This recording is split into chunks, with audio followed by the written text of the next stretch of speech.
स्वागत है आप सभी का। छत्तीसगढ़ आज का मुद्दा देख रहे हैं आप, और आज के मुद्दे में हम बात करने वाले हैं सियासत के कार्टून बम की। लोकसभा चुनाव का रंग छत्तीसगढ़ की सियासत में अब और गहरा होने लगा है। बीजेपी के पोस्टर वॉर से प्रदेश की राजनीतिक फिजा में तल्खी बढ़ने लगी है। बीजेपी रोज कांग्रेस लोकसभा प्रत्याशी को लेकर पोस्टर जारी कर रही है और आज चौथा दिन था। 4 पोस्टर अब तक सामने आ चुके हैं। तो आज इसी पर चर्चा होगी। सियासत के कार्टून बम 24 के रण को कितना दिलचस्प बना रहे हैं, बातचीत होगी। मेहमानों से भी आपका मैं तारुफ करवाऊंगी, लेकिन सबसे पहले ये रिपोर्ट आप देख लीजिए।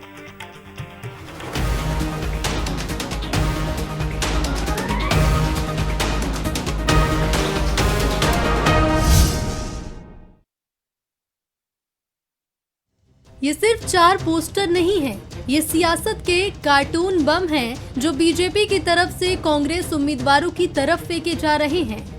राजनांदगांव से शुरू हुए बीजेपी के पोस्टर ने गुरुवार को रायपुर का रुख किया, जहां निशाने पर रहे रायपुर से कांग्रेस के लोकसभा प्रत्याशी विकास उपाध्याय। पोस्टर में लिखा है, रायपुर वासी सावधान, इस विकास के साथ विनाश आता है। बीजेपी लगातार कांग्रेस प्रत्याशियों पर हमलावर है। कैबिनेट मंत्री रामविचार नेताम का कहना है कि जब महाभारत हो ही रही है तो उसके पहले साजो सामान तैयार हो जाए। हमारे हथियार तैयार हैं, उन्हें चलाकर देखा जा रहा है। भाई देखिए, महाभारत जब छिड़ी रहा है तो उसके पहले जो भी होता है वो सब साजो सामान तो तैयार किया ही जाता है। तो सभी मतलब हथियार तैयार किया जा रहा है एक तरह से बीजेपी की तरफ। हथियार हमारे सब तैयार हैं, उसको कहीं कहीं चला करके देखा जा रहा है। बीजेपी कार्टून से कांग्रेस को टारगेट कर रही है और इसे लेकर कांग्रेस से रायपुर लोकसभा प्रत्याशी और पूर्व संसदीय सचिव विकास उपाध्याय ने कहा कि बीजेपी झूठ पर राजनीति करती है। उन्होंने कहा कि बीजेपी जलाने और बांटने का काम करती है और जनता इसे जान चुकी है। जलाने का काम भारतीय जनता पार्टी करती है, फिर मरहम लगाने का काम करती है। भारतीय जनता पार्टी बांटने का काम, डिवाइड करने का काम करती है। मैं समझता हूं कि जनता उस चीज़ को जान चुकी है। एक बार आप झूठ बोलकर कोई चीज़ को हासिल कर सकते हैं, 2 बार झूठ बोलकर हासिल कर सकते हैं, बार बार झूठ बोलकर चीज़ों को हासिल नहीं कर सकते। 24 की महाभारत में बीजेपी हर उस मुद्दे पर फोकस कर रही है जिसके सहारे उसने 23 के विधानसभा चुनाव की वैतरणी पार की थी। फिलहाल पोस्टर और उसमें बने कार्टून बीजेपी के हथियार बने हैं। कांग्रेस बीजेपी की तरफ से फेंके जा रहे इन सियासी बमों को कैसे डिफ्यूज करेगी, उसी से 24 के महासंग्राम की दिशा और दशा तय होगी। ब्यूरो रिपोर्ट के साथ गौरव शुक्ला, बंसल न्यूज, रायपुर। तो देखिए, 24 की ये जो चुनावी जंग है वो और ज्यादा दिलचस्प छत्तीसगढ़ में होती जा रही है। शुरुआत हो चुकी है, लगातार बार पलटवार भी हो रहे हैं, लेकिन शुरुआत बीजेपी ने की पोस्टर वॉर के जरिए। नया नहीं है, 2023 में भी हमने बीजेपी को देखा जब सोशल मीडिया का इस तरह से उसने उपयोग किया, लेकिन ये संभवतः पहली बार है जब इस तरह से प्रत्याशियों को बीजेपी टारगेट कर रही है। और लगातार एक के बाद एक कांग्रेस के जो अलग अलग लोकसभा क्षेत्र के प्रत्याशी हैं उन्हें लेकर, उनसे जुड़े हुए कथित पिछले मुद्दों को लेकर लगातार निशाना साधा जा रहा है। ज्यादा बातचीत हम करेंगे इसी पर ही। सीधे रुख करते हैं मेहमानों का। उमेश घुरमोड़े जी हमारे साथ, बीजेपी प्रवक्ता इस वक्त छत्तीसगढ़ से जुड़ गए हैं।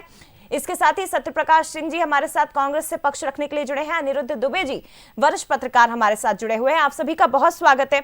सबसे पहले उमेश जी, आपसे ही चर्चा की शुरुआत करूंगी।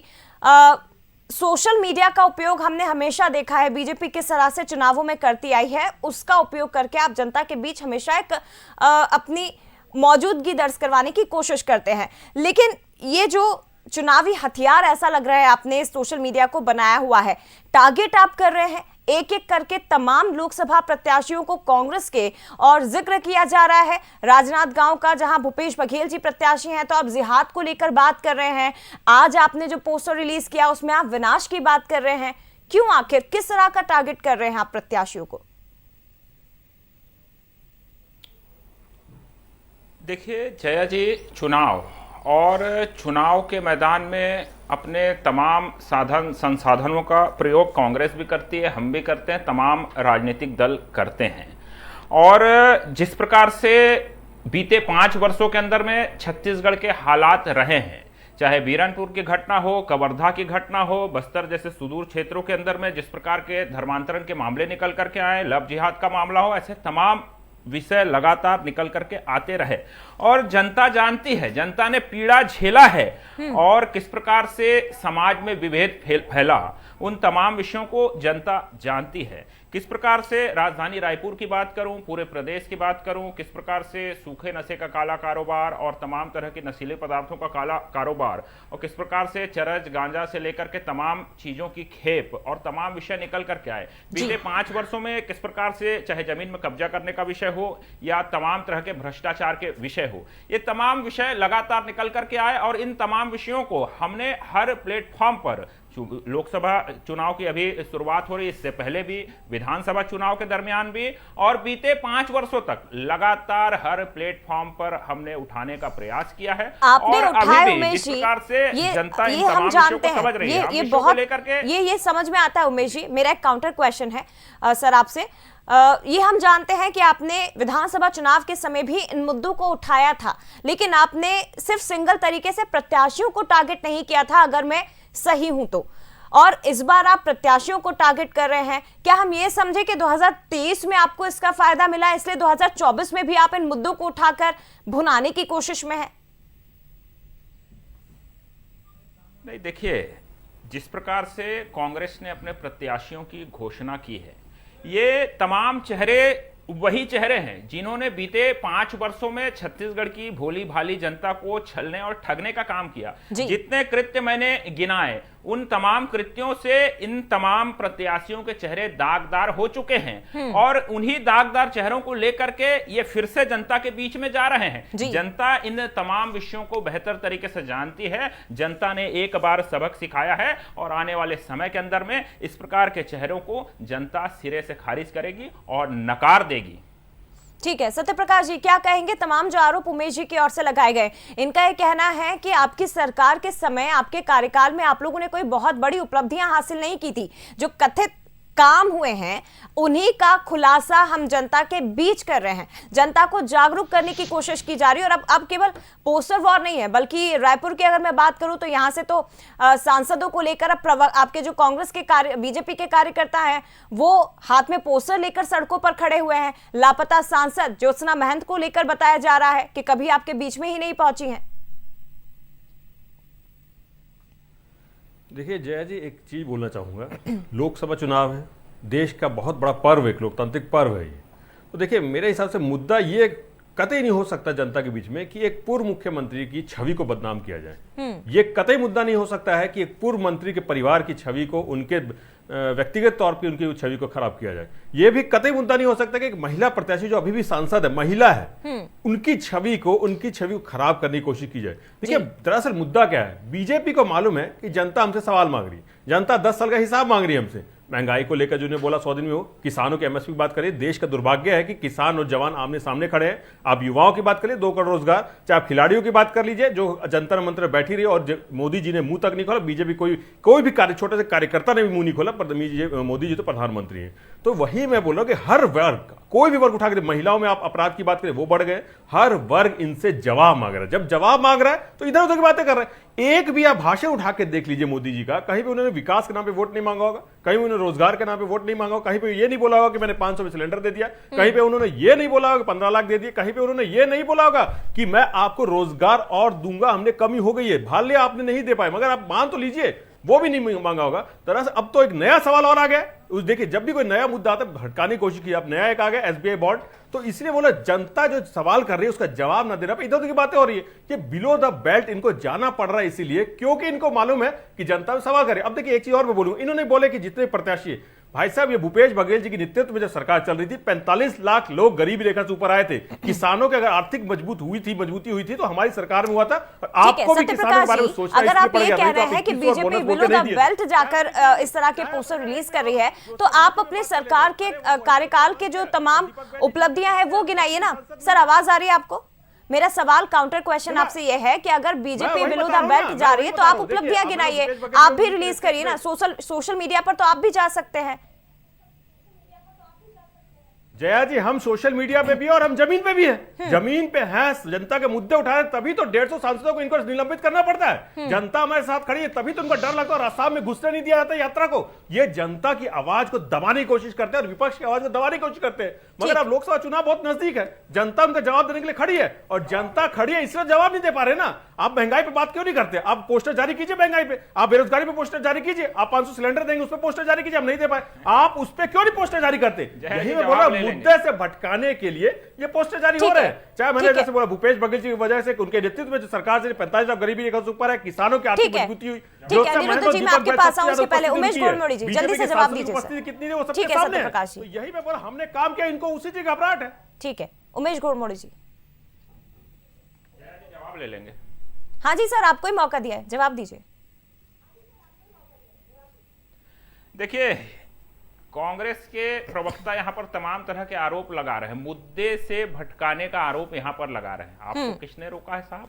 आप क्यों नहीं उतरते सड़क पर? जनता ने आपको नकार दिया, ये सीधे सीधे स्वीकार क्यों नहीं लेते हैं? और जिस प्रकार से आप तमाम तरह के आरोप लगा रहे हैं, किसानों से लेकर के तमाम तरह के आरोप, अभी हाल ही के विधानसभा चुनाव के अंदर में आप बहुत वाहवाही कर रहे थे, किसानों के लिए ये किया, युवाओं के लिए वो किया, तमाम तरह के विषय। जनता ने आपको उसके बाद क्यों नकार दिया? इसका जवाब अब कब देंगे? और ये अभी बात कर रहे थे कि ये जमीन पर हैं। अरे आप जमीन पर कितने हैं साहब? लोकसभा चुनाव के पहले आपके संगठन से, केंद्रीय संगठन से आपको निर्देश मिला था कि हर लोकसभा क्षेत्र के तमाम बूथों के अंदर पे जमीनी स्तर पर कार्यकर्ताओं की बैठक करनी है। वो बैठक तक आप नहीं कर पाए हैं और आप बोलते हैं कि आप जमीन पे हैं, आपके पांव धरातल पर है नहीं। असल में आत्मविश्वास की कमी हो गई है। ये जितने प्रत्याशी इनके घोषित हुए हैं वो घबराए हुए हैं। और जिस प्रकार से छत्तीसगढ़ में मोदी जी की गारंटियां पूरी हो रही है, चाहे किसानों को 3100 रुपए देने का विषय हो, चाहे अंतर की राशि देने का विषय हो, प्रधानमंत्री आवास के, ठीक है उमेश जी, मैं आती हूँ आपके पास। ठीक है उमेश जी, आती हूँ आपके पास। सत्यप्रकाश जी, आपका भी जवाब लूंगी, लेकिन अनिरुद्ध जी भी बहुत देर से इंतजार कर रहे हैं। अनिरुद्ध जी, छत्तीसगढ़ की इस सियासत को आप बहुत बेहतर तरीके से समझते हैं सर। आपने 23 का चुनाव भी देखा, 24 का चुनाव भी, अब उस दिशा में हम आगे बढ़ रहे हैं।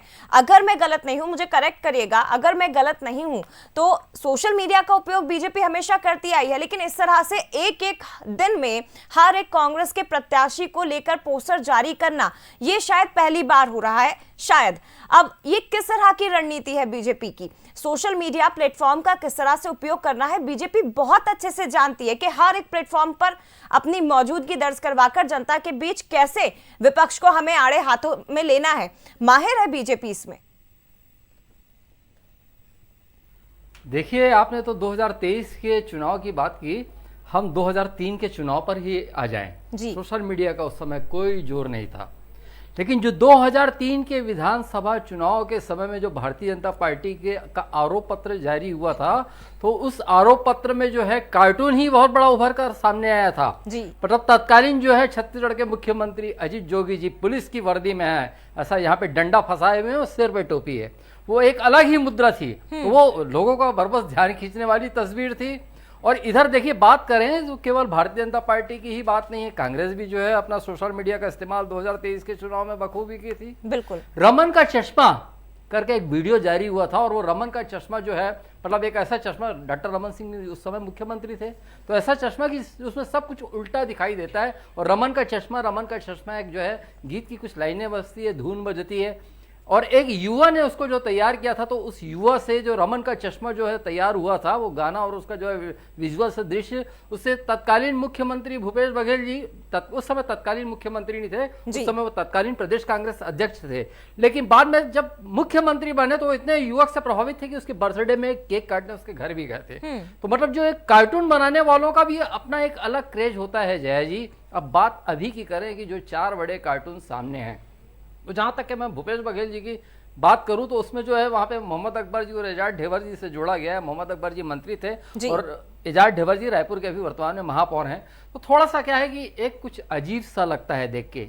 और ज्योत्सना महंत जी को मैं व्यक्तिगत रूप से जानता हूं, वो कोरबा की सांसद हैं और सरल और सहज हैं और वो जो है एक समय में उनकी रुचि जो है आकाशवाणी वगैरह में थी, रेडियो में थी, सारी चीजें हैं, पढ़ी लिखी एजुकेटेड है। और कोरबा में कहा जाता है कि एक नहीं 2 सांसद हैं, डॉक्टर चरणदास महन जी जो अभी छत्तीसगढ़ विधानसभा के नेता प्रतिपक्ष हैं, वो ज्योत्सना जी के पति हैं, दीर्घ अनुभवी हैं और उनका उस क्षेत्र से पुराना नाता है। तो ऐसा नहीं कि वहां पे जो है कुल चीजें जीरो हैं, लेकिन जो तस्वीरें हैं, 2 कार्टून हैं, उसमें थोड़ा सा क्या है कि जनमानस जो है वो उस पर जरा ज्यादा गौर कर रहा है। अब जैसे शिव डहरिया जी की जो वहां पे है, शिव डहरिया जो छत्तीसगढ़ सरकार में मंत्री रहे, तो अभी उनका एक मामला जो है रायपुर नगर निगम से बहुत बड़ा जो उभर कर सामने आया। मतलब रायपुर नगर निगम क्षेत्र में एक जो है वहां पे सामुदायिक भवन था, उसमें एक कब्जे की बात आई एनजीओ के माध्यम से। उन्हीं मुद्दों को बीजेपी उठा रही है सर। जितने भी इन नेताओं से जुड़े हुए मुद्दे हैं, बिल्कुल उन्हीं पर बीजेपी लगातार उन मुद्दों को लेकर जा रही है। जी जल्दी से सर, 2 लाइन में मेरी बात पूरी हो जाएगी। जी। तो शिव डहरिया जी, वहां पे शकुंतला डहरिया जी, फिर उसके पास और एक जो है निर्माण हुआ था, उसमें भी उनका नाम आ गया। आरंग में भी एक बड़ा निर्माण आ गया, तो उसमें भी आ गया। तो शिव डहरिया जी अभी तक के निर्विवाद थे, लेकिन दुर्भाग्य कहें कि सरकार बदली और वो घेरे में आ गए। और उसमें जो है मतलब ये कि कुछ प्रमाण भी सामने आ गए। नगर निगम की सामान्य सभा से वो जो उनको दिया जाना वो पास नहीं था, तो चीजें और जाके फंस गई। तो अभी वो मुश्किल में है शिव डहरिया जी, जो वर्तमान में जांजगीर चांपा से प्रत्याशी हैं।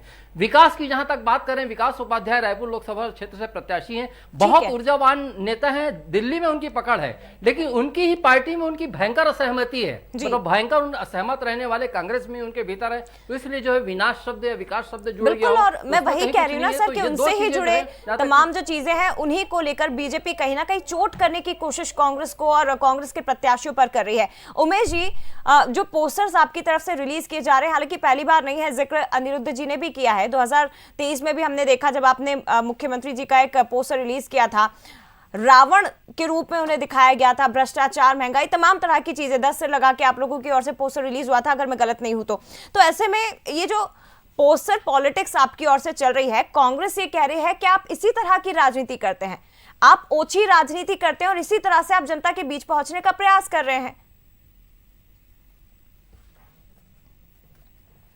देखिए, कांग्रेस के बीते 5 वर्षों के और देश के अंदर में 50-55 वर्षों के जो कृत्य हैं वो किसी से छुप नहीं सकते।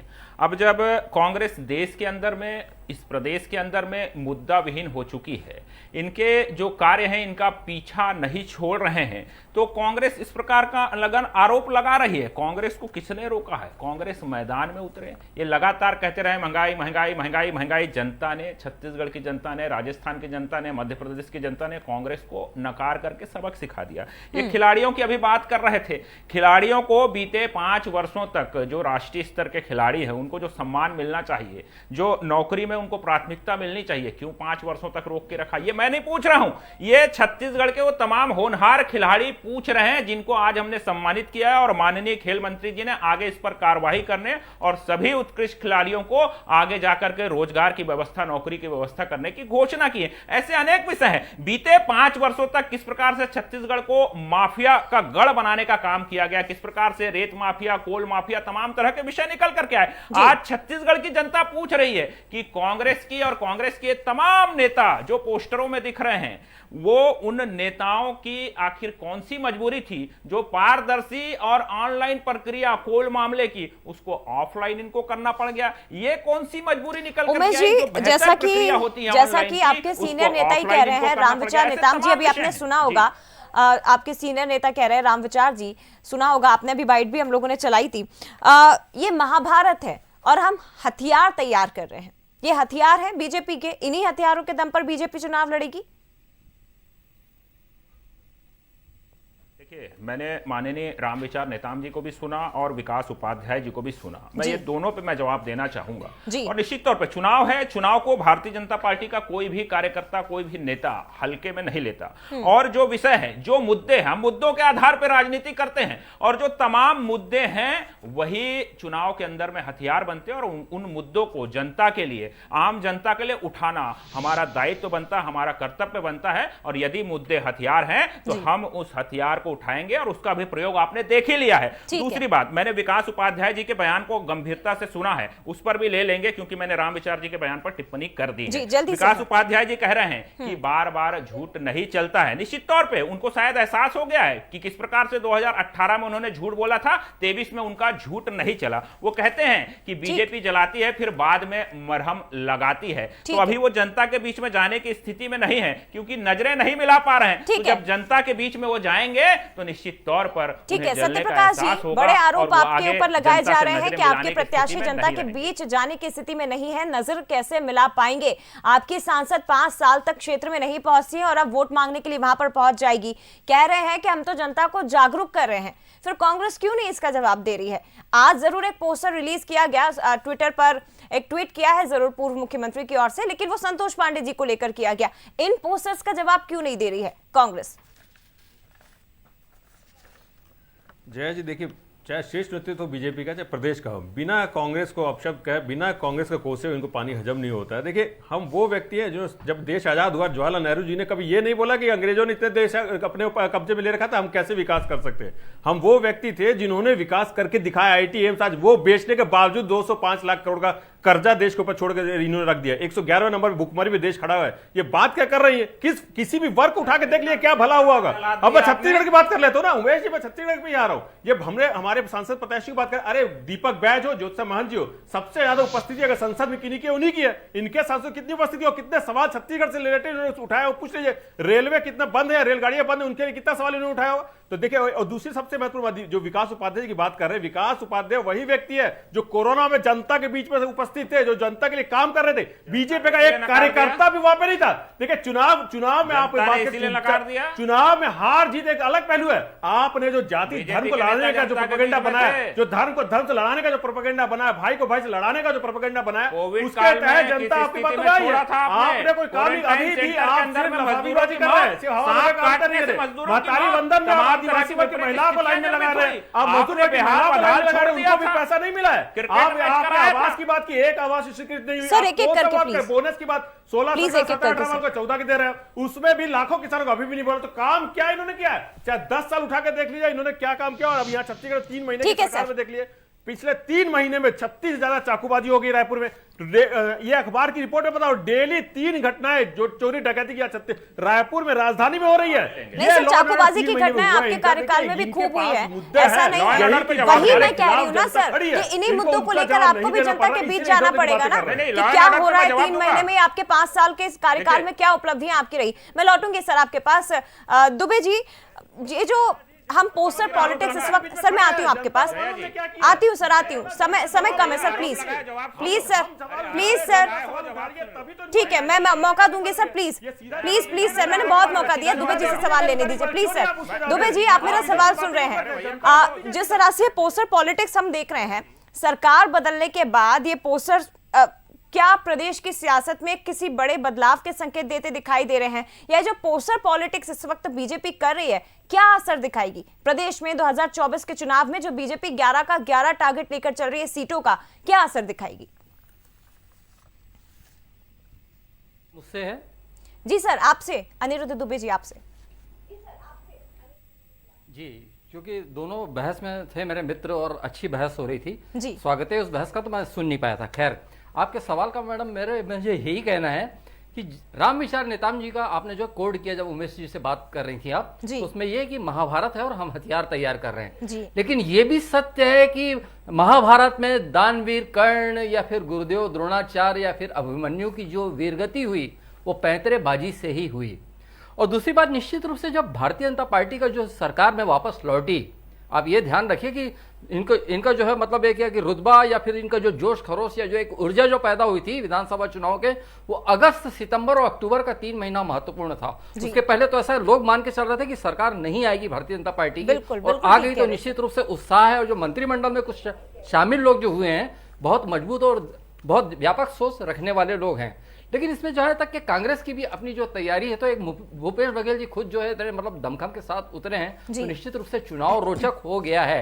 लेकिन बात एक जिक्र आया जो है मतलब एक यही पोस्टर की ही आप बात कर रहे हैं, तो मैंने पहले भी कहा कि पोस्टर में कहीं कुछ जो है दम भी नजर आता है और कहीं कुछ मतलब ना खटकता भी है कि ऐसा क्यों। जैसे अब विकास उपाध्याय जी। आज जो लोकसभा के प्रत्याशी हैं, रायपुर पश्चिम से विधायक थे, उसी रायपुर पश्चिम से राजेश मुणत भारतीय जनता पार्टी के विधायक रहे। इंफ्रास्ट्रक्चर का ऐतिहासिक काम किया था, करवाया था राजेश मुणत ने, और कोरोना के समय में विकास के योगदान को भुलाया नहीं जा सकता। लेकिन एक ये भी विडंबना रही कि 5 साल विधायक रहते हुए उसी रायपुर पश्चिम विधानसभा क्षेत्र में इंफ्रास्ट्रक्चर का कहीं कोई काम विकास उपाध्याय के माध्यम अगर आप किसी भी प्रत्याशी को लेकर मैदान में उतरेंगे तो बहुत सी बातें हैं जो बीजेपी भी गिना सकती है कांग्रेस के प्रत्याशियों के लिए, और कांग्रेस भी गिना सकती है बीजेपी के प्रत्याशियों के लिए। लेकिन सच और झूठ का जो खेल इस वक्त चल रहा है, जनता उससे कितना मेल रख पाती है, ये हमें परिणाम ही बताएंगे। फिलहाल शुक्रिया आपका उमेश जी, सत्यप्रकाश जी। सर माफ करिएगा, समय की मेरे पास थोड़ी सी कमी है। अनिरुद्ध दुबे जी, आपका भी बहुत धन्यवाद सर, बंसल न्यूज के साथ जुड़ने के लिए और चर्चा में भाग लेने के लिए।